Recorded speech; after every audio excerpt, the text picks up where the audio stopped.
Gordon was cross. "Why should Henry have a new shape?" he grumbled. "A shape good enough for me is good enough for him.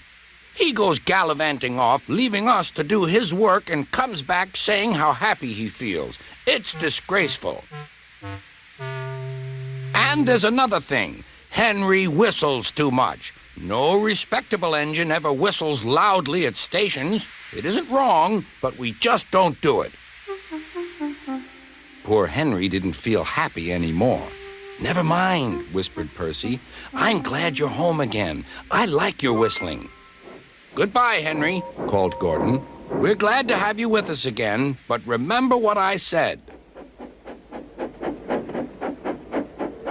Later, Henry stopped at Edward's station. "Hello, Henry," said Edward. "You look splendid. I was pleased to hear your happy whistle yesterday." "Thank you, Edward," smiled Henry. "Shh! Can you hear something?"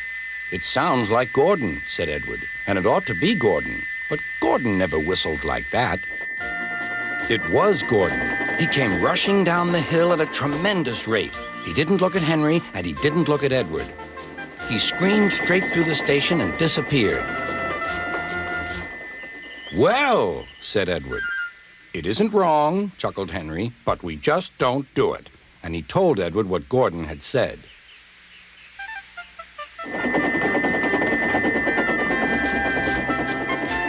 Meanwhile, Gordon screeched along the line. The noise was awful.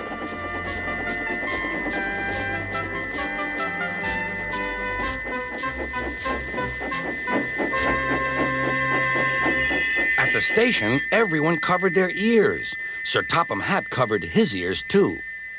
"Take him away," he bellowed, "and stop that noise."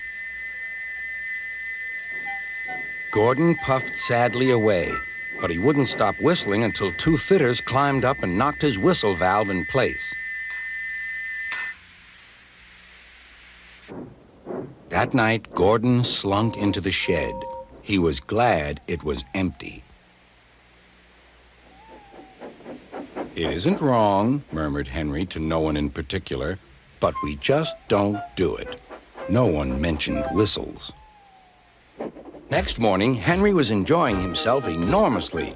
"I feel so well, I feel so well," he sang. "Trickety-trock, trickety-trock," hummed his coaches.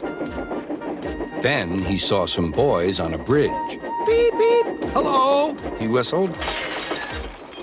"Oh," he called. The boys didn't wave and take his number. They thought it fun to drop stones on him instead. "They've broken our glass! They've broken our glass!" cried the coaches. The passengers weren't hurt, but they were cross. "Call the police." "No," said the driver. "Leave it to Henry and me." "What will you do?" they asked. "Can you keep a secret?" "Yes, yes." "Well then," said the driver, "Henry is going to sneeze at those boys."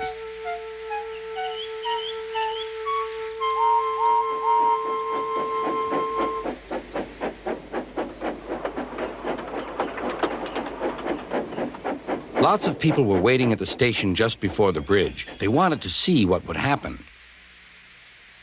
"Henry has plenty of ashes," said the driver. "Please keep all windows shut till we've passed the bridge. Henry's as excited as we are, aren't you, old fellow?" Henry felt more stuffed up than excited. Soon they could see the boys, and they all had stones. "Are you ready, Henry?" said the driver. "Sneeze hard when I tell you." "Now," he said. Achoo!